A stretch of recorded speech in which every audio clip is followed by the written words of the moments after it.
আমার ক্লায়েন্টের দুটো ছবি চেয়েছিলাম, এরকম নাজেহাল হবে আমি ভাবতেই পারিনি।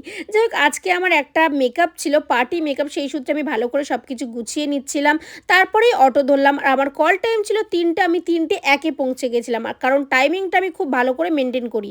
তারপরে হচ্ছে আমার ক্লায়েন্ট এখানে চলে আসলো। আর ক্লায়েন্ট এত মিষ্টি যে কি বলবো।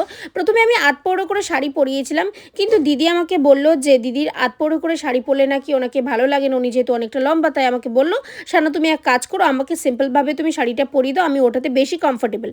তো তারপরে দিদির এখানে হেয়ারটাও কমপ্লিট হয়ে গেছিলো। আমি বললাম, "দিদি প্লিজ একটুখানি তুমি চুপটি হয়ে বসো, আমি তোমার দুটো ছবি আর দুটো ভিডিও নেব।" কিন্তু দিদি তো হেসেই পাগল হয়ে যাচ্ছে। মানে শুধু বলছে যে, "দাঁড়াও, দাঁড়াও, দাঁড়াও।" এরকমভাবে আমার এত ভাল লাগছিলো যে কি বলবো। তারপরে অনেকক্ষণ পরে রিভিউটা দিল। যাই হোক এটাই হচ্ছে নাজেহালের কারণ। তারপরে দিদি আমাকে মিষ্টি আর সিঙ্গারা দিয়েছিল, সেটা খেয়ে বাড়িতে চলে আসলাম। তোমাদের ভিডিওটা কেমন লাগলো সেটা কমেন্টে জানাতে ভুলো না। আজকের মতো আসি তাহলে, চলো টাটা।